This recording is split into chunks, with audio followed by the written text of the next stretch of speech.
Good morning everyone. अगर आप direct selling करते हैं तो ये वीडियो आपके लिए बहुत ही ज़रूरी होने वाला है, क्योंकि इस वीडियो में हम लोग बातचीत करने वाले हैं कि अपनी टीम को ट्रेनिंग कैसे करी जाए, अपनी टीम को मोटिवेट कैसे रखा जाए। क्योंकि ऐसा बहुत बार देखने को मिलता है कि बहुत सारे लोग हैं जो अपनी टीम को 15-20 लोगों तक तो पहुंचा लेते हैं, 15-20 के बाद वो 50 की टीम नहीं बना पाते, 50 के बाद 100 लोगों तक नहीं पहुँच पाते, 150 की टीम नहीं बना पाते।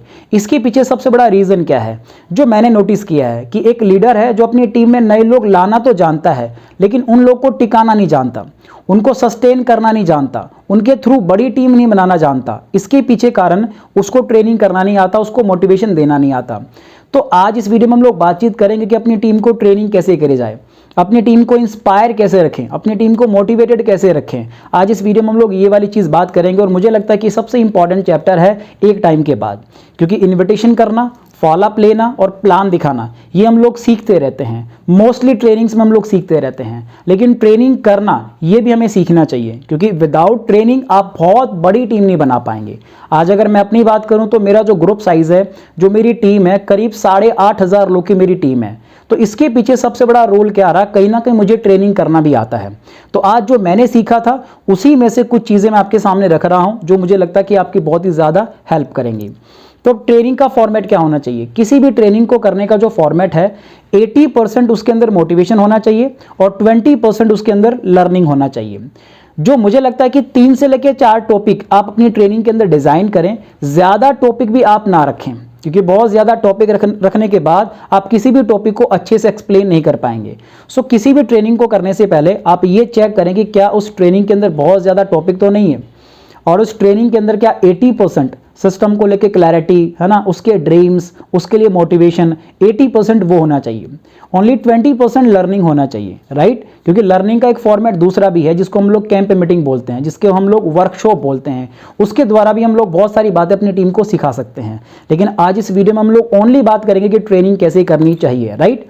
और सबसे पहले मैं बात करूंगा कि जो बेसिक ट्रेनिंग है ना, क्योंकि मुझे लगता है अगर आपको बेसिक ट्रेनिंग करना आता है ना, तो आप इसके बाद वाली ट्रेनिंग, नेक्स्ट लेवल की ट्रेनिंग, जो एडवांस ट्रेनिंग है, वो आप ऑटोमेटिक सीख जाएंगे। तो सबसे पहले आपको सीखना चाहिए कि एक इंसान को, जब कोई भी इंसान हमारी टीम के अंदर एंटर करता है, तो उसको पहले लेवल की जो मीटिंग है, जिसको हम बोलते हैं फर्स्ट स्टेप मीटिंग, जिसको हम बोलते हैं बेसिक मीटिंग, वो कैसे करनी चाहिए, ये सबसे पहले आपको आना चाहिए। तो आज मैं इसी के ऊपर बात करने वाला हूं, तो इस वीडियो को आप आखिरी तक जरूर देखना, पूरा देखना और ध्यान से समझने की कोशिश करना। तो आइए इस वीडियो की हम लोग शुरुआत करते हैं। अब अगर मैं बेसिक मीटिंग करूंगा तो मैं कैसे ट्रेनिंग करूंगा। जो पहले लेवल की मीटिंग है, मतलब कोई भी इंसान हमारे बिजनेस में आया, वो सबसे पहले जो उसकी मीटिंग है वो मैं कैसे करूंगा। मैं सबसे पहले उस इंसान का वेलकम करूंगा हमारी टीम के अंदर, अपने परिवार के अंदर। जो भी आपका परिवार है आप उसके अंदर वेलकम करें, जो भी आपकी टीम है आप उसमें वेलकम करें। तो मैंने सबसे पहले उसका वेलकम किया, राइट। वेलकम करने के बाद मैं उनसे क्या बात करूंगा कि सबसे पहले तो आप ये बताइए कि आपने इस बिजनेस को स्टार्ट किया, उसके पीछे क्या रीज़न रहा, मतलब आपको क्या इसमें अच्छा लगा जो आपको फ्यूचर में बहुत अच्छी हेल्प कर सकता है। मतलब उसका थोड़ा सा मैं माइंडसेट चेक करने की कोशिश करूंगा कि उसके दिमाग में क्या चल रहा है इस बिजनेस को लेके। दूसरा सवाल मैं उससे पूछूंगा कि क्या आपने ऐसे बिजनेस को पहले कभी सुना था या पहले कभी देखा था। ये 2 सवाल मैं उससे ज़रूर पूछूंगा, इससे मुझे आइडिया लग जाएगा कि उसको अभी मुझे क्या डिस्कस करना है, राइट। ये 2 सवाल पूछने के बाद मैं अपनी बेसिक मीटिंग की शुरुआत करूंगा। सबसे पहली चीज़ मैं उसको बोलूंगा कि आज इस बिजनेस के अंदर आप आए हो, तो इस बिजनेस में 2 से लेकर 3 बातें आपको समझना बहुत ज़रूरी है। मैं थोड़ा सा बेसिक मीटिंग की वैल्यू बनाऊंगा। मैं उसको बोलूंगा कि बेसिक्स पे काम करना बड़ा ज़रूरी है। किसी भी बड़ी बिल्डिंग की शुरुआत हम लोग करते हैं तो सबसे पहले हम लोग शुरुआत कहाँ से करते हैं, नींव से, राइट। अगर बेस ही कमज़ोर है तो बहुत बड़ी बिल्डिंग हम लोग नहीं बना पाएंगे। तो आज की मीटिंग है ना, मैं उसको कहूँगा कि ये मीटिंग आपके लिए एक बेस तैयार करने वाली मीटिंग है, एक बेसिक मीटिंग है, लेकिन ये मीटिंग सबसे ज़रूरी मीटिंग है, क्योंकि पूरी बिल्डिंग, पूरा करियर, बायोशेस बिजनेस या हमारा डायरेक्ट सेलिंग बिजनेस, ये इसी ट्रेनिंग के ऊपर टिका हुआ है, राइट। तो उस ट्रेनिंग की मैं थोड़ी सी इंपॉर्टेंस बनाऊंगा ताकि वो सामने वाला इंसान सुनने के लिए प्रिपेयर हो जाए, रेडी हो जाए। फिर मुझसे क्या बात करूंगा कि आपको 3 बातें मैं डिस्कस करूंगा, 3 टॉपिक मैं यहाँ डिस्कस करूंगा। सबसे पहला टॉपिक, आप इस बिजनेस में आए हो, लाइक अगर बायोशेस बिजनेस, तो सबसे पहले आप ये समझो कि असल मायने में बायोशेस बिजनेस क्या बिजनेस है, मतलब व्हाट इज बायोशेस बिजनेस। मैं उसको पहले ये क्लियर करूंगा। अब बायोशेस बिजनेस क्या है तो मैं उसको समझाऊंगा कि बायोशेस बिजनेस एक प्रकार का डायरेक्ट सेलिंग बिजनेस है। इसमें चीज़ों को डायरेक्टली सेल किया जाता है। फिर वही मैं डायग्राम दिखाऊंगा उसको कि अगर कोई भी मैन्युफैक्चरर है, कोई भी कंपनी है, अगर किसी भी कस्टमर को माल बेचती है, तो इसका जो तरीका था, जो आज तक होता आया है, कि कोई भी फैक्ट्री, कोई भी कंपनी क्या करती है, सबसे पहले उस प्रोडक्ट को, उस माल को किसी बड़े स्टोर वाले इंसान के पास पहुंचाती है, फिर वो छोटे स्टोर तक जाता है, फिर वो किसी होलसेलर के पास जाता है, फिर किसी रिटेलर के पास जाता है, और रिटेलर से, दुकानदार से सामान खरीदता कौन? कस्टमर। लेकिन इस प्रोसेस में अगर कोई प्रोडक्ट 30 रुपए का है तो वो कस्टमर को 100 रुपए में मिलता है, क्योंकि ये जो बीच में जितने भी लोग आए थे इनका भी अपना कमीशन होगा। तो कम से कम वो 100 रुपए जो उसका पे कर रहा है, उसको जो प्रॉफिट मिला वो असल मायने में 30 रुपए का मिला है, लेकिन 70 रुपए वो एडवर्टीजमेंट का या उन लोग का अपना खुद का कमीशन रहा। अब डायरेक्ट सेलिंग कॉन्सेप्ट क्या है? डायरेक्ट सेलिंग क्या बोलता है कि कोई भी मैन्युफैक्चरर, कोई भी कंपनी जब प्रोडक्ट बनाती है वो डायरेक्टली कस्टमर को बेचती है, मतलब कंपनी टू डायरेक्टली कस्टमर। यहाँ बीच में कोई जो बिचौलिए थे, जो मिडिलमैन थे, उनका कोई झंझट नहीं है। यहाँ ना तो कोई बड़ा स्टोर को भेजा जा रहा है, फिर उसके बाद छोटे स्टोर, मतलब कोई होलसेलर, कोई रिटेलर, ऐसा कोई सिस्टम नहीं है। यहाँ कंपनी टू कस्टमर जुड़ा हुआ है, कंपनी से डायरेक्टली कस्टमर को सामान सेल किया जाता है। डायरेक्टली सेल करने के कारण इसको बोलते हैं डायरेक्ट सेलिंग। तो पहले उसको मैं डायरेक्ट सेलिंग की डेफिनेशन समझाऊंगा। डायरेक्ट सेलिंग की डेफिनेशन बताने के बाद मैं उसको बोलूंगा कि अब यहाँ पे जो 30 रुपए का सामान था वो कस्टमर को पड़ेगा 100 रुपए में ही, लेकिन जो 70 रुपए है ना, वो कस्टमर को कमाने का मौका मिलेगा अगर कस्टमर उसका विज्ञापन करता है। तो यहाँ पे कस्टमर ही, जो कंज्यूमर है, वही डिस्ट्रीब्यूटर बन गया है, राइट। अगर वो उसका विज्ञापन करेगा तो उसको जो पैसा, वहाँ जो बीच में सुपरस्टार को जो टीवी में विज्ञापन करने का जा रहा था, किसी होलसेल वाले को जो पैसा मिल रहा था, किसी बड़े स्टोर वाले को जो पैसा मिल रहा था, वही पैसा एक जो कस्टमर है अगर विज्ञापन करेगा तो उसको पैसा मिलना शुरू हो जाएगा। तो कई बार सवाल होता है ना कि ये पैसा हमें मिलता कहाँ से है, तो ये पैसा वही आ रहा है जो किसी जो मिडिलमैन के पास जा रहा था, या फिर कोई एडवर्टीजमेंट करने के नाम पे जो जा रहा था, वही पैसा इसको यहाँ पे मिल रहा है, राइट। तो पहले मैं इसको ये क्लियर करूंगा। इतना क्लियर करने के बाद मैं उसको समझाऊंगा कि ये जो बिजनेस आपने शुरू किया है, ये कोई ऐसा नहीं कि जो आज शुरू हुआ बिजनेस है, काफ़ी पुराना बिजनेस है। मैं उनको बताऊंगा कि ये बिजनेस की शुरुआत 1945 में हुई थी, 1945, और ये बिजनेस अमेरिका से स्टार्ट हुआ बिजनेस है। अमेरिका कंट्री में जब ये बिजनेस को स्टार्ट किया गया, ऐसी वहाँ पे बहुत सारी कंपनी बनती गई, क्योंकि जब कोई भी बिजनेस सक्सेसफुल होता है तो उसको देख के और भी बहुत सारे लोग उस बिजनेस के अंदर एंटर कर जाते हैं। अमेरिकन गवर्नमेंट के द्वारा ये बिजनेस बहुत अच्छे से वहाँ पर चलाया गया। अमेरिका में बहुत अच्छा ये बिजनेस शुरू हुआ, लीगल ये बिजनेस माना जाता है अमेरिका के अंदर। लेकिन कोई भी काम जब अमेरिका में शुरू होता है, धीरे धीरे कहीं ना कहीं वो आउट ऑफ अमेरिका भी फैलता है। फिर ये बिजनेस आया इंडिया के अंदर। तो ये दौर है 1990 का, 1990 का ये दौर था जब ये business, direct selling business, America से एंटर हुआ इंडिया के अंदर। क्योंकि हम लोग इंडिया में बैठे तो हम लोग इंडिया की बात करेंगे। अब जब 1990 में ये बिजनेस इंडिया में आया तो दिक्कत क्या हुई, अब यहाँ पे मैं उसको समझाऊंगा कि प्रॉब्लम क्या पैदा हुई। हो सकता है कि उसने सुना हो, अगर नहीं सुना तो वो आने वाले समय में सुनने वाला कि ऐसी बहुत सारी कंपनियां हैं बहुत सारी ऐसी कंपनियां मैंने भी देखी हैं, सुनी हैं, या उसको लोग मिल जाएंगे ऐसे जो बोलने वाले होंगे। तो पहले मैं इसको क्लियर कर दूंगा कि 1990 के दौर में जब बिजनेस अमेरिका से इंडिया में आया तो जो अमेरिकन कंपनी थी, उन कंपनीज के जो प्रोडक्ट थे वो अमेरिकन बेस्ड थे, जो अमेरिका में काम आते हैं, राइट। उनकी जो प्राइस थी ना, वो भी अमेरिकन कंट्री के हिसाब से थी, राइट। मैं उसको एग्जांपल दूंगा। मान लीजिए कि अमेरिका में कोई ऐसा प्रोडक्ट था जो जैसे अमेरिका डेवलप कंट्री है तो वहाँ घर बड़े अच्छे होंगे, है ना। वहाँ मान लीजिए घर में कांच लगे हुए हैं, शीशे लगे हुए हैं, राइट। या वहाँ पे घर में कार खड़ी है तो वहाँ कार वॉश करने का प्रोडक्ट भी चल सकता है। वहाँ अगर घर में जो शीशे हैं उनको साफ करने का प्रोडक्ट भी चल सकता है, तो वहाँ ऐसे प्रोडक्ट सेल हो सकते हैं। अब जैसे ही कोई कंपनी अमेरिकन जो वहाँ पे कार वॉश करने वाले प्रोडक्ट बेच रही है या शीशे साफ करने वाले प्रोडक्ट बेच रही है, वो कंपनी जैसे इंडिया में आती है, अब इंडियन में कहीं ना कहीं जो प्रॉब्लम थी कि इंडिया में ना तो इतनी ज़्यादा गाड़ियाँ थी, कारें थी घर के अंदर, ना ही घर इतने अच्छे थे कि घर में शीशे लगे हों, कांच वाच लगे हो, ऐसा नहीं था। अब जैसे ही कोई कंपनी अमेरिका की वो प्रोडक्ट लेके आती इंडिया में, अब वो जो इंडियन मार्केट है उनको वो सेल कर रही है, क्या बोल के कि इसको आप खरीदो, कल को अगर आप इसका विज्ञापन करोगे तो आपको पैसा मिलेगा, क्योंकि सिस्टम तो यही है डायरेक्ट सेलिंग का। अब जैसे ही इंडिया में ये चीज़ बोली गई कि आपको पैसा कमाने का मौका मिलेगा, तो इंडियन इंसान के पास कहीं ना कहीं ग्रीड होती है, तो उसने सोचा कि यार चलो मुझे पैसे कमाने का मौका मिलेगा, मैं पैसे कमा लूंगा, लाइक ड्रीम्स वगैरह देखना शुरू कर दिया। तो इस प्रोसेस के लिए उसने कहीं ना कहीं ये सामान खरीद लिया, लेकिन ये सामान उसके काम का नहीं है, क्योंकि घर में कार नहीं है तो कार वॉश करने वाले प्रोडक्ट का क्या करेगा, घर में कोई कांच वाच नहीं लगे हुए तो कांच साफ करने वाले प्रोडक्ट का वो क्या करेगा। लेकिन उसने प्रोडक्ट खरीद लिया, क्यों? पैसे कमाने के लिए। अब वो प्रोडक्ट काम का नहीं है, तो उसका यूज़ वो क्या कहाँ करेगा। अब मान लो कार तो है नहीं, लेकिन घर में गाय खड़ी है, भैंस खड़ी है, तो उसने गाय को नहलाना शुरू कर दिया, भैंस को नहलाना शुरू कर दिया। तो इससे क्या हुआ, कहीं ना कहीं उसके दिमाग में, जो इंडियन इंसान उसके दिमाग में ये विचार आया कि प्रोडक्ट मेरे काम का नहीं है, ये मैंने बेकार में खरीद लिया। और आप भी जानते हैं सारे लोग किसी भी फील्ड में पैसे नहीं कमा पाते। तो कुछ ऐसे भी लोग रहे होंगे जिन्होंने इस बिजनेस में पैसे नहीं कमाए। अब जिन्होंने पैसे नहीं कमाए, लेकिन उन लोगों ने जो प्रोडक्ट लिया था वो भी काम का नहीं है, तो ना प्रोडक्ट काम का है ना पैसा काम का है, तो ये लोग फिर क्या बोलेंगे, ऑब्वियसली नेचुरल चीज़ है, क्या बोलेंगे कि हमारा पैसा खराब हो गया। इंडियन भाषा में बोला जाता है हमारा पैसा डूब गया, पैसा फंस गया। तो ऐसी ऐसी बातें कहीं ना कहीं लोगों ने बोलना शुरू किया। जब ये चीज़ें हुई तो इन कंपनीज से, जो अमेरिकन कंपनी थी, इनको लगा कि यार ये प्रोडक्ट के लिए कहीं ना कहीं मार्केट नेगेटिव है, तो इन्होंने प्रोडक्ट ही बंद कर दिया। ये सबसे बड़ी गलती हुई। तो प्रोडक्ट बंद करने के बाद क्या हुआ, उन कंपनीज ने फिर क्या बोला कि पैसा लगाओ हमारे यहाँ पे और पैसा कमाओ, पैसा लगाओ पैसा कमाओ। तो ये एक स्कीम बन गई जो कि इनलीगल है, जो कि पूरी तरीके से बंद है इंडिया के अंदर। तो एक गलत तरीके से काम शुरू हुआ। ऐसी कंपनी जब मार्केट में शुरू हुई तो कहीं ना कहीं न्यूज़पेपर में आना शुरू हुआ, लोग इसके बारे में खराब बोलने लगे, तो एक नेगेटिव एनवायरमेंट क्रिएट हुआ। जब नेगेटिव चीज़, क्योंकि आप भी जानते हैं कि कोई भी अच्छी चीज़ है ना वो कम प्रमोट होती है, कम वायरल होती है, और नेगेटिव चीज़ जल्दी वायरल होती है। तो ऐसी चीज़ें मार्केट में फैल गई। लोग के दिमाग में एक विचार बैठ गया कि ऐसी कंपनी बेकार होती है, सब खराब होता है, फ्रॉड होता है। जबकि सच्चाई क्या थी, सच्चाई ये थी कि ऐसी कंपनीज के प्रोडक्ट अच्छे नहीं थे, सच्चाई ये थी। लेकिन लोगों को क्या लगा ये कंपनी ही खराब होती हैं।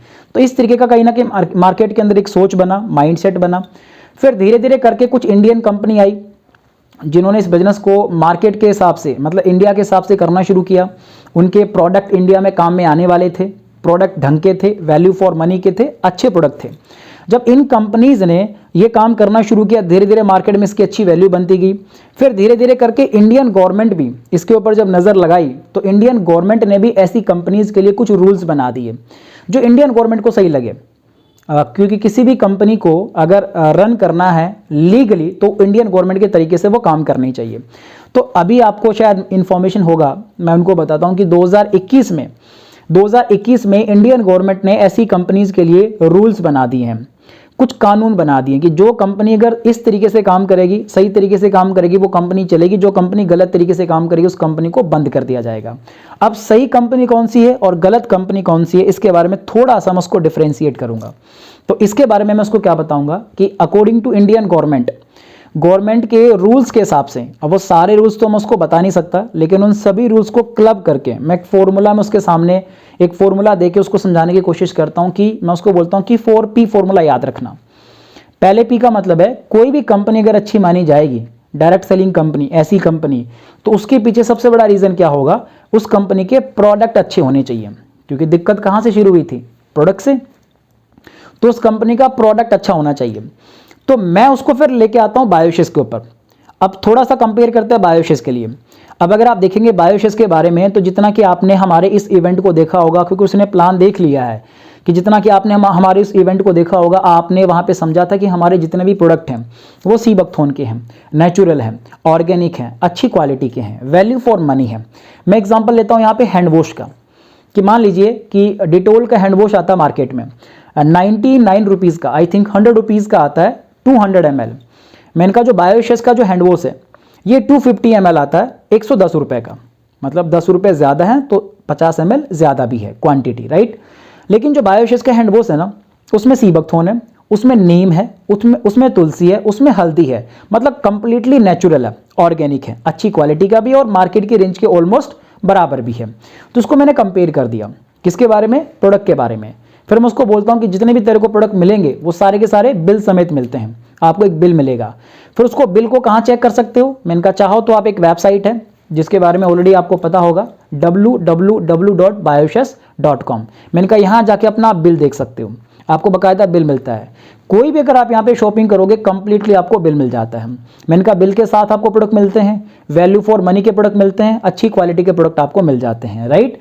तो पहली चीज़ तो किसी भी कंपनी में अच्छी क्या होनी चाहिए थी, प्रोडक्ट, वो बायोशिस का अच्छा है। दूसरे नंबर पे किसी भी कंपनी का जो इंडियन गवर्नमेंट कहती है प्रोफाइल अच्छा होना चाहिए। प्रोफाइल इन द सेंस कि कंपनी कब से स्टार्ट हुई है, अगर मैं बायोशेष की बात करूं तो बायोशेष 1993 से चल रही है, मतलब 1993 से ये मार्केट में प्रोडक्ट बना रही है, मैन्युफैक्चरिंग कर रही है। आज अगर मेरी नज़र से मैं बात करूं तो पूरे हिंदुस्तान की सबसे पुरानी मैन्युफैक्चरिंग कंपनी अगर कोई है डायरेक्ट सेलिंग के अंदर तो वो बायोशेष है। तो बायोशेष के बारे में मैं इस तरीके से डिस्कस करूंगा, राइट, प्रोफाइल के बारे में कि 1993 से मैन्युफैक्चरिंग है, आज 30 साल से भी ज़्यादा हो गया प्रोडक्ट बनाते बनाते। तो 2015 में, अब आपके मन में सवाल आ रहा होगा अगर इतनी पुरानी कंपनी है तो इसके बारे में हम लोग जानते क्यों नहीं थे, हमें इसके बारे में पहले क्यों नहीं पता चला। तो इस सवाल का भी मैं आंसर यहाँ पे करूँगा। मैं उनको बोलूँगा कि 2015 में इन्होंने मार्केटिंग शुरू करी अपने नाम से।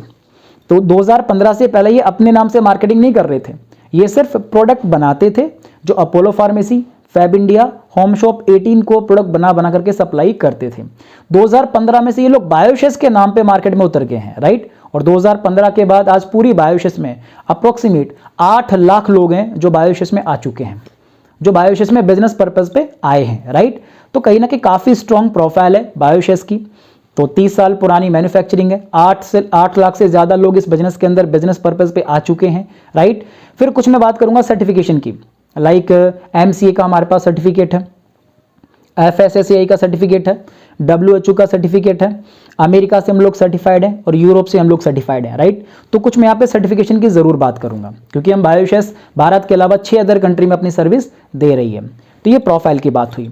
मैं चाहो तो यहाँ पे एक बात बोल सकते हो जो कि मैं बोलता हूँ कि बायोशेष में एक लीगल एडवाइजर भी हैं जिसका नाम है V कामराज, IPS ऑफिसर है, जो आज बायोशेष के पूरी तरीके से कानून के लिए एक बंदा रखा हुआ है जो आज कहीं ना कहीं कानूनी सलाहकार है। तो बायोशेष कंप्लीटली लीगल तरीके से काम कर सकती है, राइट। तो इस तरीके से मैंने प्रोफाइल के बारे में जिक्र किया। तीसरा P मैं लेके आऊंगा कि तीसरा जो पॉइंट था कि अकॉर्डिंग टू इंडियन गवर्नमेंट क्या होना चाहिए, किसी भी कंपनी का प्लान अच्छा होना चाहिए। प्लान इन द सेंस कि कंपनी के अंदर जो पे आउट, जो पैसे बांटने का तरीका वो कौन सा है। अब मैं उसको यहाँ पे थोड़ा कंपेयर करूंगा कि बहुत सारी कंपनी में दिक्कत क्या है कि कुछ कंपनीज में जो प्लान है ना उसमें कंडीशन बहुत डाली हुई है कि हर महीने सामान लेना पड़ेगा। मैंने कहा बायोशेष के साथ ऐसा नहीं है। बायोशेष में आप हर महीने सामान लें या ना लें ये आपकी चॉइस है, ये आपकी मर्जी है, कोई कंडीशन नहीं है। हाँ, अगर आप हर महीने सामान लोगे तो इसका आपको प्रॉफिट मिलेगा, लेकिन कंडीशन नहीं है। फिर उसको मैं बताता हूँ कंसिस्टेंसी ऑफर कि अगर आप 3000 का भी सामान लेते हो लगातार 3 महीने तो चौथे महीने आपको 3000 का सामान फ्री मिल जाता है। इसमें थोड़ी सी मैं उसको पावर दिखाता हूँ कि अगर मान लो आपकी टीम में तकरीबन 1000 लोग भी आ जाते हैं जो हर महीने का 3-3000 का सामान लें क्योंकि उनको चौथे महीने फ्री चाहिए, राइट। लेकिन 1000 लोग 3000 का सामान लेंगे तो आपकी टीम से 30 लाख रुपए का सामान सेल होगा हर महीने। अब 30 लाख का जो सामान सेल होगा उसका बायोशेष कितना कमीशन देगी, अप्रोक्सीमेट 10%, तो करीब 3 लाख आपकी महीने की आमदनी है। ये बायोशेष के बिजनेस प्लान की पावर है कि अगर आप कंसिस्टेंसी ऑफर को थोड़ा डिस्कस करके वहाँ उनको एक्सप्लेन करेंगे तो एक बहुत अच्छी इनकम जिसको हम बोलते हैं पैसिव इनकम भी हम लोग बना सकते हैं, राइट। तो ये हो गया यहाँ पे प्लान के बारे में कि ना हर महीने खरीदने वाली कंडीशन है, ना बहुत ज़्यादा साइड लेग मेंटेन करने वाली कोई कंडीशन है। खैर इसके ऊपर मैं इतनी बात नहीं करता, लेकिन मैं कंसिस्टेंसी वाला चीज़ ज़रूर डिस्कस करूँगा। जो हर महीने खरीदने वाली कंडीशन की जो मैं बात करूँगा ये ज़रूर डिस्कस करूँगा। इसके बाद आखिरी चीज़ मैं डिस्कस करूँगा कि अकॉर्डिंग टू गवर्नमेंट के हिसाब से चौथी चीज़ हर कंपनी में होनी चाहिए कि वहाँ के प्रमोटर अच्छे होने चाहिए, वहाँ के टीचर्स अच्छे होने चाहिए। अगर आप बिजनेस पर्पज़ पे आ रहे हो तो अगर आपको बिजनेस के बारे में अगर अच्छी नॉलेज नहीं मिलेगी, बिजनेस के बारे में अगर टीच करने वाले लोग नहीं मिलेंगे तो आपको अच्छा नॉलेज ही नहीं मिलेगा, तो अच्छे से काम नहीं कर पाओगे, काम नहीं होगा तो रिजल्ट नहीं मिलेगा। तो एक अच्छे टीचर होने चाहिए, अच्छे प्रमोटर होने चाहिए। तो मैंने कहा बायोशेष में जितने भी लोग हैं वो हाईली एजुकेटेड हैं, पढ़े लिखे लोग हैं। फिर मैं अपना एग्जांपल लेता हूं कि मैंने क्या करा, इंजीनियरिंग किया, मैं बीटेक पास आउट हूं, राइट। जितने भी लोग हैं मोस्टली लोग आपको बायोशेष में पढ़े लिखे मिलेंगे। 99.9% लोग बायोशेष में आपको यंग एज के मिलेंगे, ठीक है, हम उम्र के लोग मिलेंगे। मैंने कहा अच्छी फ्रिक्वेंसी होगी, अच्छी तालमेल बैठेगी और अच्छे गाइडर यहाँ पे आपको मिल जाएंगे, राइट। तो ये 4 चीजें मैं उसको जरूर डिस्कस करूंगा। 4P फॉर्मूला इसको मैं बोलता हूं। पहले P का मतलब है प्रोडक्ट, दूसरे P का मतलब है प्रोफाइल, तीसरे P का मतलब है प्लान और चौथे P का मतलब है प्रमोटर।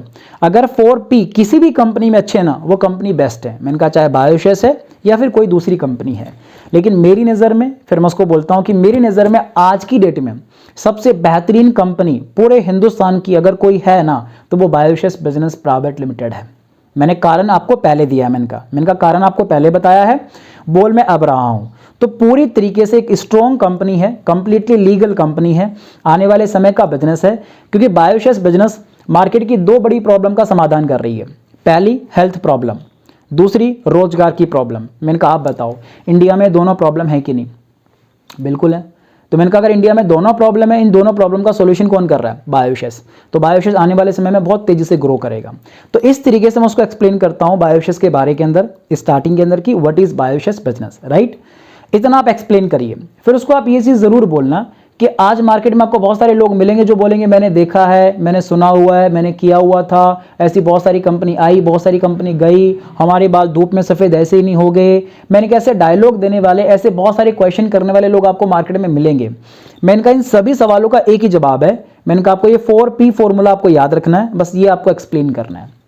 आपने उनको ये बोलना कि अगर तेरे को ऐसे लोग मिले तो उनको आप ये बोलें कि आपने कौन सी बायोशेस देखी थी या आपने कौन सा डायरेक्ट सेलिंग कॉन्सेप्ट देखा, हमें नहीं पता, लेकिन 2021 के बाद अकॉर्डिंग टू गवर्नमेंट के हिसाब से ये चीजें होनी चाहिए, राइट। वो बायोशेस में है।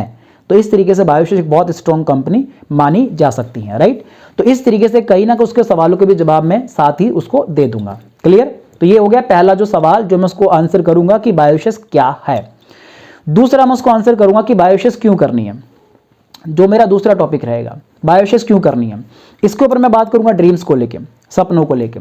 यहां मैं डिस्कस करता हूं अपने बारे में कि मेरे क्या ड्रीम्स हैं। स्टार्टिंग से डिस्कस करता हूं, बेसिक से, कि सबसे पहले मैंने बायोशेस को शुरू किया था जब मैं आया इस बिजनेस के अंदर। तो मैंने सबसे पहले प्लान किया, ठीक है बहुत बड़े ड्रीम्स पूरे करने हैं, लेकिन स्टार्टिंग छोटे टारगेट से होती है। मैंने कहा मैंने टारगेट लिया कि मैं अपना 4-5 हज़ार का चेक बनाऊं, और जैसे मेरा 4-5 हज़ार का चेक बना, मैंने उस चेक में से 2,500 रुपये निकाल के अपने पापा को टाइटन की वॉच गिफ्ट करी थी, राइट। मैंने अपने पापा को एक घड़ी गिफ्ट करी थी। ये मेरा पहला टारगेट, जो मेरा ड्रीम था, जो मैंने पूरा किया। मैंने कहा जिंदगी की पहली कमाई है, वो अपनी पहली कमाई अपने पापा के नाम करना चाहता हूँ, राइट। दूसरे नंबर पे मैंने एक टारगेट कंप्लीट किया कि उस टाइम पे मेरे पास एक 1,200 रुपये का लावा का फ़ोन था, आईफोन जैसा दिखता था, सिल्वर कलर का था। तो मैंने ड्रीम लिया कि मेरे को अभी आईफोन लेना है। तो मैंने खुद की आमदनी से फिर एक आईफोन परचेज किया, यहाँ से कमा के, राइट। इसके बाद मैंने ड्रीम लिया कि मुझे एक बाइक लेनी है। फिर मैंने 1 लाख रुपए का बाइक लिया। फिर मैंने ड्रीम लिया कि मुझे कार लेनी है। फिर मैंने कार परचेज करी 7.5 लाख रुपए की। फिर मैंने ड्रीम लिया कि गाड़ी लेने के बाद कि अब मुझे घर बनाना है। फिर मैंने 30 लाख रुपए का घर बना लिया, राइट। अब जब घर बन गया, अब मेरा क्या टारगेट है कि मुझे 2 BHK का अपार्टमेंट चाहिए। अभी मुझे खुद का एक अपार्टमेंट लेना 2 BHK का, 30 से लेके 32 लाख रुपए का, राइट।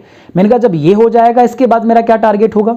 मैंने कहा इसके बाद मुझे उदयपुर शहर में करीब 40 से लेके 45 लाख रुपए का एक शोरूम परचेज करना है। मैंने कहा जिसको हम पैसिव इनकम भी कह सकते हैं, किसी बड़े मॉल में एक शोरूम परचेज करना है, राइट। इसके बाद शोरूम लेने के बाद मैंने कहा मेरे को दूसरी गाड़ी लेनी है, Hyundai वर्ना। मैंने कहा ब्लैक कलर में लेनी है, जो बहुत अच्छी गाड़ी आती है, सनरूफ गाड़ी है, छत खुलती गाड़ी की, और लग्जरी गाड़ी है, राइट। 14-15 लाख रुपए की गाड़ी आती है, ये मुझे दूसरी गाड़ी लेनी है। तो इसके बाद अगर मैं उसको बोलूं कि मेरी मंथली आमदनी कितनी होनी चाहिए, जो मैं ड्रीम लेके चल रहा हूं, मैंने कहा मेरी मंथली इनकम कम से कम है ना, मैंने कहा 10 से लेके 12 लाख महीने की आमदनी होनी चाहिए, वो मैं सोच के चल रहा हूं, राइट। तो मेरा मंथली इनकम जो ड्रीम है वो है 10 लाख रुपए का, राइट, 12 लाख रुपए का। तो कम से कम ये ड्रीम्स उसको आप शेयर करना। तो मैं इस तरीके से अपने ड्रीम शेयर करता हूं। अच्छे से डिस्कस करना है इनको, ये मैं आपको थोड़ा स्पीड से बता रहा हूं क्योंकि वीडियो लंबा ना हो जाए। अच्छे से आपने डिस्कस करना है, राइट। इसके ऊपर पूरा डिस्कस करा। इसके बाद आपने डिस्कस करना है अपने सीनियर्स के ड्रीम्स के बारे में। फिर मैं यहाँ पे रोहित सर का एग्जांपल लेता हूँ कि रोहित सर ने आज इस उम्र में करीब 9-10 साल से काम कर रहे हैं, 2.25 करोड़ कमा चुके हैं। महीने की आमदनी 2.5 से लेकर 3 लाख होती है। 3 गाड़ियाँ ले चुके हैं। पहली गाड़ी स्विफ्ट परचेज करी, दूसरी गाड़ी एस क्रॉस, तीसरी गाड़ी स्कोडा स्लाविया। मैंने कहा 3-3 गाड़ी ले चुके हैं, 3-3 प्रॉपर्टी हैं, और आज वो इंसान अपने ड्रीम्स के लिए काम कर रहा है, सपनों के लिए काम कर रहा है। मैंने कहा उनके क्या ड्रीम्स हैं। उनका ड्रीम ये है कि मेरे को जब मैं 35 साल का हो जाऊंगा तब मेरे को मर्सिडीज़ गाड़ी परचेज करनी है। मैंने कहा वो अपनी मर्सिडीज़ लाने के लिए काम कर रहे हैं। मैंने कहा उनका ड्रीम मालूम है क्या है। उनका सपना ये है कि मुझे 70 लाख रुपए का एक विला परचेज करना है चंडीगढ़ शहर में, राइट। तो अपने ड्रीम्स के लिए काम कर रहे हैं। मैंने कहा शुरू कहाँ से किया था, 700 रुपए के किराए के मकान से, राइट। 700 रुपए के किराए के मकान से सफर शुरू किया और आज 70 लाख रुपए के विला खरीदने की बात हो रही है, राइट। तो ड्रीम्स, सपने कब देखे थे, जब 700 रुपए का किराए का मकान था। ड्रीम तब देखना शुरू किए थे, राइट। और इस बिजनेस के अंदर अगर आप भी आ रहे हो, मैं उसको समझाऊंगा, अगर आप भी आ रहे हो तो इस बिजनेस में सपने पूरे करने के लिए आना।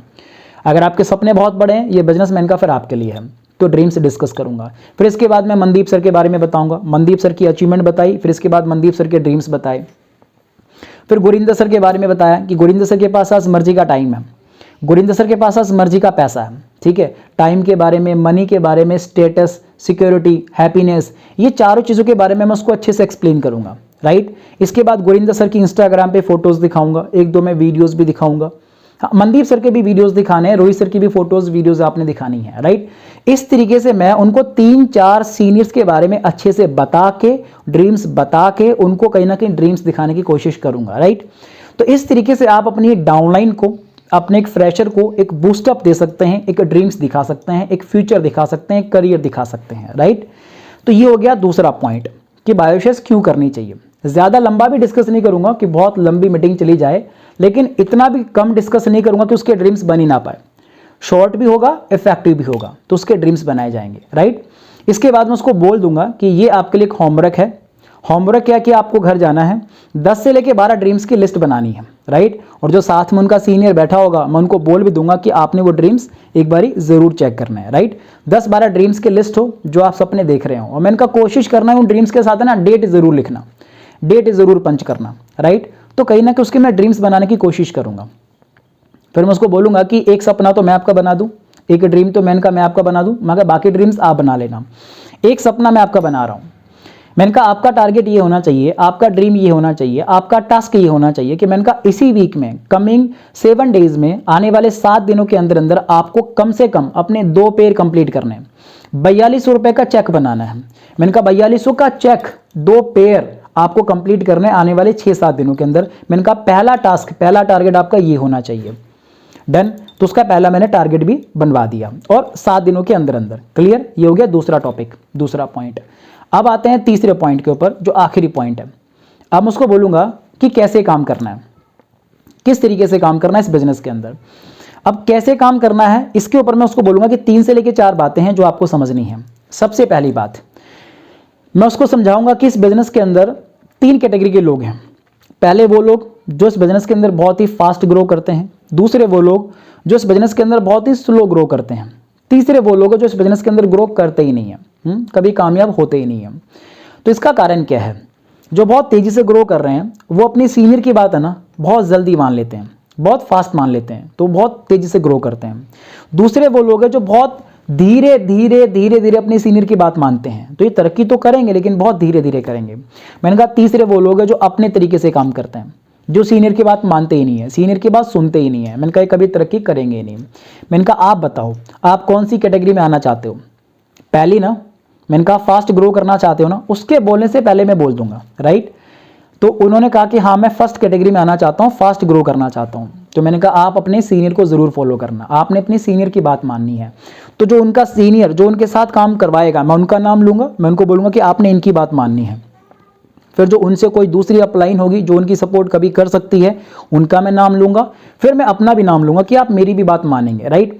तो आपने सीनियर के तरीके से काम करना है। तो कैसे काम करने में सबसे पहला टॉपिक क्या रखूंगा कि आपने सीनियर के तरीके से काम करना है। क्लियर। दूसरा टॉपिक मैं उसको क्या रखूंगा कि इस बिजनेस के अंदर आपको एक ड्रेस कोड तैयार करना है, एक बढ़िया सा ड्रेसअप, फॉर्मल ड्रेस कोड और एक बढ़िया सी डायरी पेन। मैंने कहा आपको ये लेना है।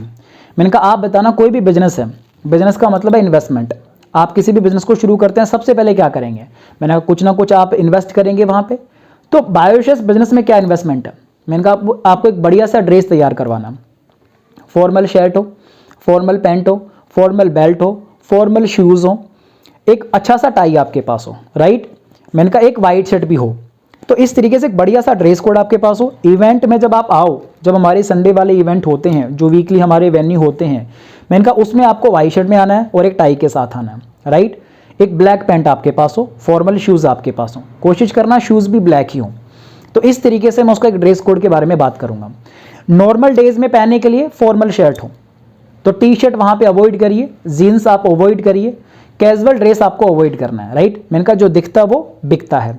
यहां पे मैं एग्जांपल दूंगा आर्मी वाला, राइट, कि जब कोई भी इंसान आर्मी मैन है, कोई फौजी है, जब वो जाता है फाइट करने के लिए, मैंने कहा अगर वो ड्रेस पहन के जाएगा अपनी आर्मी की, तभी तो पहचान है ना कि ये आर्मी का इंसान है, आर्मी वाला बंदा है।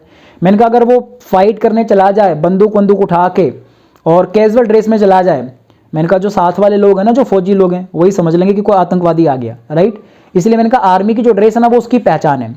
वैसे ही हमारी बायोशिस की पहचान क्या है? हमारा ड्रेस कोड, हमारा फॉर्मल ड्रेस, तो ये आपको तैयार करवाना है। मैंने कहा अगर बायोशिस की फीस 1000-2000 एक्स्ट्रा होती फिर भी आप करते कि नहीं? बिल्कुल करते। तो मैंने कहा ये आपने 1000-2000 अपने ऊपर खर्च करना है, ये आपको ज़रूर करना है। कर लोगे? ठीक है, कर लेंगे। एक बढ़िया सा डायरी पेन हो, अच्छा सा डायरी खरीदना, मैंने कहा 100-150 रुपये का। एक अच्छा सा पेन लेना आप, ठीक है, 30-40 रुपये का। तो ज़्यादा भी नहीं खर्च करना, लेकिन फिर भी एक अच्छा सा पेन और एक अच्छा सा डायरी आपके पास होना चाहिए।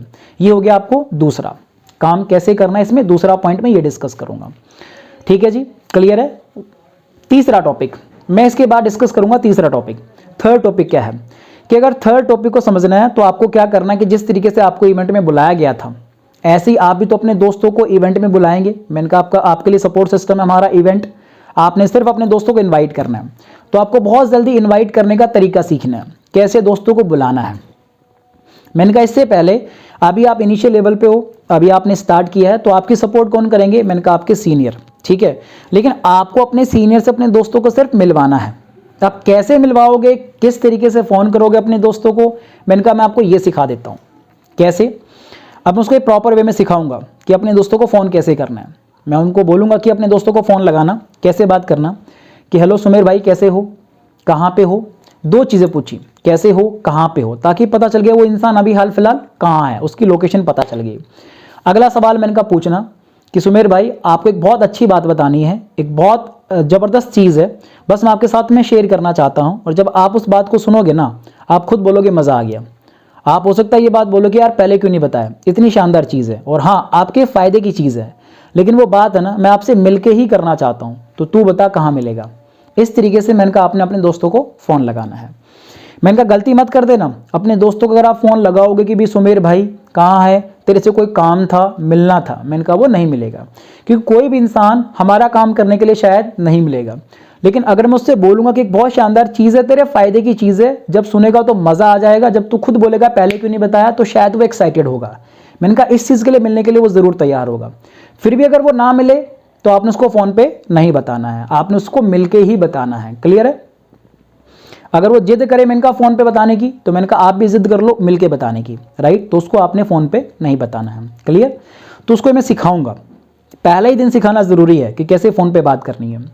दूसरी बात, जैसे ही अब वो इंसान से आप मिलने पहुंचे, मैंने कहा आप ले जाओ अपने सीनियर को साथ में और सीधे बोल दो कि सुमेर जो तेरे को मैं बोल रहा था ना बहुत शानदार चीज़ है।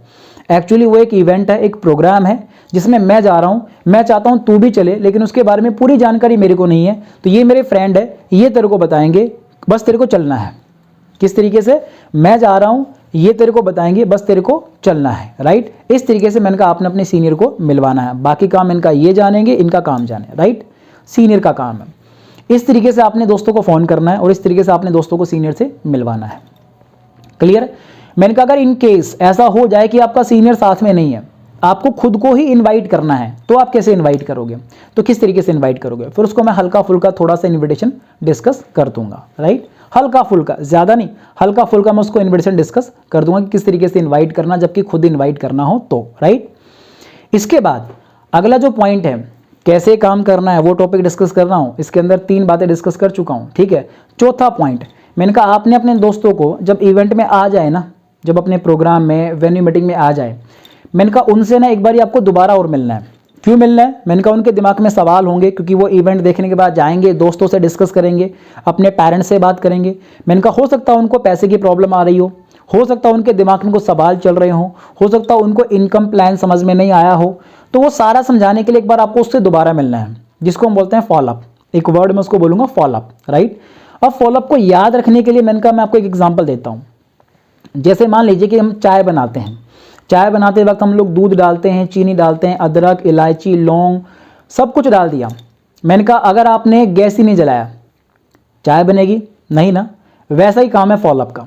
मैंने कहा अगर आपने अपने दोस्तों को फ़ोन किया, उनसे मिले, उनको इवेंट में इनवाइट किया, अच्छे से उन्होंने इवेंट भी देख लिया, मैंने कहा अगर आपने उनसे दोबारा मिले ही नहीं ना, वो ज्वाइन नहीं करेंगे। तो दोबारा मिलना बहुत ज़रूरी है। इनफैक्ट 90% इंपॉर्टेंट काम है दोबारा मिलना। मैंने कहा दोबारा ज़रूर मिलना है। दोबारा कौन मिलेगा? मैंने कहा आप तो उनके सवालों के जवाब दे नहीं पाओगे, इसलिए दोबारा मिलने जब जाओ तो आपने अपने इन सीनियर की सपोर्ट लेनी है। जो उनका सीनियर साथ में होगा उनकी सपोर्ट वो जरूर लेगा, राइट। मैंने कहा इनको लेके जाना, ये उनके सारे सवालों का जवाब देंगे तो इंसान स्टार्ट कर लेगा, राइट। तो फॉलोअप मैंने कहा ज़रूर करना। मैंने कहा अगर आपके 10-12 दोस्त इवेंट में आते हैं, अगर आपने उन 10-12 में से किसी का भी फॉलोअप नहीं लोगे, मैंने कहा दोबारा नहीं मिलोगे, मैंने कहा कोई भी ज्वाइन नहीं करेगा। और वही अगर 10-12 दोस्त आपके इवेंट में बैठे हैं, मैंने कहा उन सब से एक बार आप जाके दोबारा मिल लोगे, मैंने कहा मैं आपको गारंटी करता हूं कम से कम 4 से लेकर 5 लोग बड़े आराम से आपकी टीम में आ जाएंगे, राइट। तो जो हमारा पहला जो टारगेट था 2 पेयर बनाने वाला, मैंने कहा बड़े आराम से पूरा हो जाएगा, लेकिन कब? जब आप फॉलोअप करेंगे तब, राइट। तो ये उसको मैंने फॉलोअप की इंपॉर्टेंस बताई है, क्लियर है। इसके बाद आखिरी पॉइंट में यहाँ डिस्कस करूंगा कि कैसे काम करना है। इसी पॉइंट में आखिरी पॉइंट में क्या डिस्कस करूंगा कि आपको सबसे इंपॉर्टेंट चीज़ क्या है कि इस बिजनेस को धीरे धीरे आपको सीखना भी है। अभी देखो जिस तरीके से मैं डिस्कस कर रहा हूँ, हो सकता है कुछ बातें आपने सीखी हैं, लेकिन सारा कुछ एक ही मीटिंग में सिखाया नहीं जाता, तो आपको और भी बहुत सारी बातें सीखनी है। इनवाइट कैसे करना है, अभी तो मैंने आपको हल्का फुल्का बताया है। फॉलोअप कैसे लेना, अभी आप सीनियर की सपोर्ट ले रहे हो, लेकिन कहीं ना कहीं आने वाले समय में फॉलोअप आपको भी सीखना है। तो जो भी चीज़ें आपको सीखनी है, अब ये कहाँ से सीख पाओगे? मैंने कहा इवेंट के द्वारा, ट्रेनिंग के अंदर हमारे जितनी भी मीटिंग्स होती है ना, मैंने कहा आपको ये इवेंट, ट्रेनिंग, मीटिंग्स ये मिस नहीं करनी। हर एक इवेंट में आना है, क्योंकि हर एक इवेंट थोड़ा थोड़ा आपको सिखाएगा, तो आप बहुत ज़्यादा सीख जाओगे। तो किसी भी इवेंट को आपने मिस नहीं करना है। मैंने कहा ज़्यादातर लोग मिस पता क्यों करते हैं, मैं उसको फिर रीज़न दूंगा और उसको ये बोलूँगा कि ये गलती आपने नहीं करनी। मैंने कहा ज़्यादातर लोग मिस पता क्यों करते हैं इवेंट को, उन्हें ऐसा लगता है कि अगर मैं इवेंट में जाऊँगा तो मेरा 50 रुपये खर्च होगा, भाई वहाँ एंट्री फीस भी है, राइट। तो मैंने कहा आप ये ना देखना, क्योंकि आप बिजनेसमैन हैं, तो छोटी सोच और पाँव की मोच मैंने कहा इंसान को पीछे खींचती है। और जब आप बिजनेस कर ही रहे हो तो इन्वेस्टमेंट आप समझिए, राइट। मैंने कहा जो आप इवेंट में जा रहे हो, जो आपका 50-100 रुपये लग रहा है, मैंने कहा वो आपका इन्वेस्टमेंट है, क्योंकि बिजनेस खड़ा करने के लिए हमने यहाँ पे कोई ऑफिस रेंट पे नहीं लिया, हमने कोई बहुत बड़ा एम्पायर नहीं खड़ा किया। तो यहाँ बिजनेस करने के लिए इन्वेस्टमेंट क्या है? मैंने कहा यही 50-100 रुपये। मैंने कहा अगर मान लो आप 50 रुपये खर्च करते हो एक मीटिंग के अंदर, 6 महीने अगर आप काम करते हो, 1 महीने में 4 मीटिंग अटेंड करोगे, मैंने कहा 200 रुपये महीने का खर्च होगा, 6 महीने का मैंने कहा 1200 खर्च होगा, राइट। मैंने कहा अगर 6 महीने में आप अपनी 50-100 की टीम भी बना लो, अगर आप 100 की भी टीम बनाते हो, मैंने कहा 50 पेयर बनते हैं, 50 पेयर का मतलब है मैंने कहा 1 लाख रुपये, राइट। 1 लाख रुपये आपके पास आए 6 महीने में, और 6 महीने में आपने खर्च कितना किया है? 1200। मैंने कहा फायदे में हो कि नुकसान में हो? कहता फायदे में। तो मैंने कहा इवेंट आपको मिस नहीं करना है, पैसा देख के, राइट। दूसरी मैंने कहा ज़्यादातर लोग गलती क्या करते हैं, उनको ऐसा लगता है कि कभी कभार हो जाता है कि हमारे दोस्त इवेंट में नहीं आ पा रहे होते। तो मैंने कहा अगर इवेंट में दोस्त नहीं आ रहे तो हमने कभी इवेंट मिस नहीं करना। मैंने कहा दोस्तों के लिए इवेंट बाद में है, पहले आपके लिए, आपको इवेंट मिस नहीं करना है। मैंने कहा ज़्यादातर लोग गलती करते हैं कि इवेंट में अगर दोस्त नहीं आते तो वो खुद भी नहीं आते। मैंने कहा आपको ये गलती नहीं करनी है, राइट। मैंने कहा याद है आपने जो पहला टॉपिक डिस्कस किया था कैसे काम करने में, सीनियर के तरीके को फॉलो करना है। मैंने कहा मैं भी आपका सीनियर हूं, तो मैं आपको बोल रहा हूं किसी भी इवेंट को आपको मिस नहीं करना। हाँ कंपलसरी नहीं है, लेकिन आपको मिस नहीं करना, राइट। कोई एग्जाम हो उस दिन आप मिस कर सकते हो, लेकिन कोशिश ये करें कि किसी भी इवेंट को आप मिस ना करें, क्योंकि इवेंट में आपको बहुत कुछ सीखने को मिलेगा, राइट। तो इस तरीके से मैं उसको क्लियर करूंगा। तो ये कैसे काम करना था उसको मैंने ये एक्सप्लेन किया, क्लियर है। तो पूरी मीटिंग को मैं यहाँ पे समाप्त करूंगा। उसको मैंने 3 बातें डिस्कस करी। पहली बात मैंने डिस्कस करी कि क्या बिजनेस है, उसको पूरा एक्सप्लेन किया, 4P फॉर्मूला बताया। दूसरा मैंने डिस्कस किया क्यों काम करना है, ड्रीम्स उसके मैंने बनाए, होमवर्क मैंने उसको दिया। तीसरा मैंने उसको बताया कि कैसे काम करना है, उसमें मैंने 4-5 तरीके उसको बताए, राइट। इस तरीके से पूरा बेसिक प्लान होगा, बेसिक मीटिंग के बारे में बताऊंगा। इसके बाद मैं उसको बोलूंगा कि अब लास्ट में हम करते हैं छोटी सी प्लानिंग। प्लानिंग क्या है कि मैंने कहा देखो मैं चाहता हूं, जो मैंने आपको बोला कि पहला टारगेट कि आपके कम से कम पहले जो 2 पेयर है ना वो आपके इसी वीक में डन हो जाए। मैंने कहा आप बताओ ईमानदारी से, सच्चाई से, मैंने कहा आप चाहते हो कि क्या आपके 2 पेयर, आपका 42 रुपये का चेक इसी हफ्ते में बन जाए? उसने कहा बिल्कुल मैं चाहता हूँ। मैंने कहा अगर आप चाहते हो 42 रुपये का चेक इसी हफ्ते में बन जाए तो वो कब बनेगा? जब कम से कम 4 लोग आपकी टीम के अंदर आएंगे। मैंने कहा 4 लोग टीम में कब आएंगे? जब कम से कम 12 से लेकर 15 लोग मीटिंग में बैठे होंगे, जो हमारा कमिंग वीक इवेंट है। मैंने कहा 12-15 दोस्त आएंगे तभी तो उनमें से 4 ज्वाइन करेंगे ना। अब 12-15 लोग कब बैठेंगे मीटिंग में? जब कम से कम आप 20 को बुलाओगे, क्योंकि सारे तो आएंगे भी नहीं। मैंने कहा कुछ आएंगे नहीं, कोई बोलेंगे मेरे घर में ये प्रॉब्लम है, कोई बोलेंगे मैं कल बताऊंगा, कोई बोलेगा कि मैं नेक्स्ट टाइम देख लूंगा। मैंने कहा सारे आएंगे नहीं, हो सकता है मैंने कहा कुछ ऐसे लोग भी आपको मिल जाएं जो मैंने कहा आप ही को मना कर दें, कि भाई तू भी मत जा, तू भी मत कर इस काम को, कुछ नहीं रखा वगैरह वगैरह। मैंने कहा कुछ आपको भी मना कर सकते हैं, मैंने कहा बट आपको टेंशन नहीं लेनी, क्योंकि सारे लोग नहीं करेंगे, ये आप भी जानते हो। जैसे आईफोन है हर बंदा नहीं खरीदता, एमआई का फ़ोन है हर बंदा नहीं खरीदता, सैमसंग है हर बंदा नहीं खरीदता, वैसे ही हर बंदा वायोशेस नहीं करेगा। तो मैं कहा आपको चिंता नहीं करनी है, राइट। लेकिन हमने 20 को बुलाना है तो 15 पहुंचेंगे, 15 आएंगे तो उसमें से 3 से लेके 4 कर लेंगे, और 4 लोग आने के बाद आपके 2 पेयर बन जाते हैं, राइट। मैंने कहा ये एक प्रोसेस है, क्लियर है। तो उसको इस तरीके से मैंने बताया कि 20 लोग जिनको हमने इस बार इन्वाइट करना है। अब ये कौन होंगे 20, मैंने कहा ये मैं सेलेक्ट करूंगा। तो 20 कौन होंगे ये सेलेक्ट करने के लिए एक काम करते हैं हम लोग, मैंने कहा ये काम हम लोग अभी करेंगे।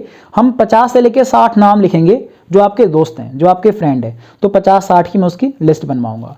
मैं उसको बोलूंगा बायोशेस तो बोलता कम से कम 100 की लिस्ट होनी चाहिए। मैंने कहा बाकी 30-40 के बाद में घर जाके बना लेना, लेकिन 50-60 की लिस्ट आपको अभी बनानी है। तो उस 50 से लेके 60 की मैं वहीं पे लिस्ट बनवाऊंगा। लिस्ट बनवा के मैं 20 नाम उसमें से टिक करवाऊंगा कि कौन से 20 हैं भाई, जो अपना प्राइमरी जो होता है कि भी शहर के लोग होने चाहिए, कॉलेज के लोग होने चाहिए, राइट, अच्छे लोग होने चाहिए। मैं उन 20 को टिक करवाऊंगा। 20 को टिक करवा दिया। अब मैं जो इंसान सीनियर जो साथ में बैठा हुआ था, अब मैं उसको बोलूंगा कि आपने पहले इन 20 से मिलना है। इन 20 से मिलके 15 पास प्रमोट होंगे, 15 पास प्रमोट होंगे भाई, उसका चेक बनेगा ही बनेगा 4200 रुपए का। एक ही हफ्ते में फ्रेशर का 4200 रुपए का चेक बनवा दिया ना सर, हो ही नहीं सकता फ्रेशर नेगेटिव हो जाए। बस ये हम लोग कमी छोड़ते हैं, राइट। तो इस तरीके से पूरा उसको मैंने फॉर्मेट दिया। तो ये पहले वीक का प्लानिंग भी उसको लास्ट में दे दिया। उसके लिस्ट में वही बनवाऊंगा। हो सकता है कि वो ये कहे कि मैं बना के भेज दूंगा, फोटो भेज दूंगा, या मैं बाद में बना लूंगा, घर जाके बना लूंगा। आपको लिस्ट वहीं बनवानी है, फ्रेंड लिस्ट वहीं बनवानी, ये गलती आप ना करें, राइट। चाहो तो उसको एक मोटिवेशन के लिए टारगेट भी दे दो कि अगर आपके इसी वीक में 4200 का चेक बनता है तो आपको स्टेज पे बुला के, जो भी आपके वेन्यू में चलता है कि स्टेज पे बुला के आपको वाई शर्ट गिफ्ट होगा 4200 का चेक बनते ही, राइट। स्टेज पे बुला के सोच के देखिए, इसको कैश करना है।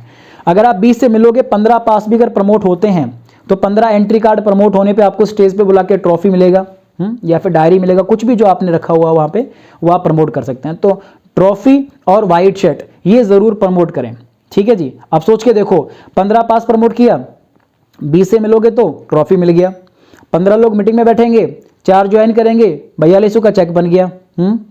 सबसे इंपॉर्टेंट चीज, आपको स्टेज पे बुला के वाइट शर्ट मिल गया। और सबसे बड़ी बात, जिसके लिए हम लोग काम कर रहे थे वो 4 की टीम भी बन गई। इसके बाद वो काम करेंगे तो आपका टीम बनने लग जाएगा। इस तरीके से उसको एट द एंड में जरूर एक्सप्लेन करके, उसको प्लानिंग देके, उसको बूस्टअप देके फ्री करूंगा, राइट। फिर सीनियर की ड्यूटी है कि वो उसकी जाके प्रमोशन करवाए। तो एक कंप्लीट बेसिक मीटिंग है। उम्मीद है ये बेसिक मीटिंग आपको बहुत ज़्यादा हेल्प करेगी। और एक फॉर्मेट मैंने आपको दिया है कि 3 टॉपिक थे। इसके बाद जो भी एडवांस की मीटिंग्स है वो इसी तरीके से आप डिज़ाइन कर सकते हैं कि 3-4 टॉपिक हर मीटिंग में होने चाहिए, ज़्यादा टॉपिक ना हो, और 80% मोटिवेशन, 20% लर्निंग होनी चाहिए, राइट। तो एक फॉर्मेट है जो मीटिंग्स करने का, ये आपको आना ही चाहिए अगर आप बहुत बड़ी टीम बनाना चाहते हैं तो, राइट। तो सीखिए। बाकी तो जो आपका सीनियर ट्रेनिंग करता है उनकी ट्रेनिंग सुन सुन के भी आप ट्रेनिंग लगाना जल्दी से सीखिए, क्योंकि जब तक आप अच्छे ट्रेनर नहीं बनोगे, जब तक आप अच्छे मोटिवेटर नहीं बनोगे, अपनी टीम को आप एक्टिव नहीं रख पाओगे, टीम को टिका ही नहीं पाओगे। जब टीम टिकेगी नहीं तो बड़ी टीम कैसे बना पाओगे। तो बड़ी टीम बनाने के लिए सीखना बहुत ज़रूरी है, राइट। सो उम्मीद है, मैं काफ़ी टाइम से सोच रहा था कि मैं इस बेसिक मीटिंग को रिकॉर्ड करूँ। सो ये मैंने आपके लिए रिकॉर्ड किया है और मैंने अपनी टीम के लिए रिकॉर्ड किया है। मैं कोई यूट्यूब पे वीडियो डालना नहीं चाहता, राइट। बस मैं अपनी टीम को वो एक कंटेंट देना चाहता हूं जो शायद जब मैं नहीं भी रहूं मेरी टीम के पास वो कंटेंट तभी भी होना चाहिए, राइट। फॉर दैट रीजन मैंने इस वीडियो को रिकॉर्ड किया, तो इसका फायदा जरूर उठाना, इस वीडियो का इस्तेमाल जरूर करना, right. So wish you all the very best. Thank you so much. All the very best.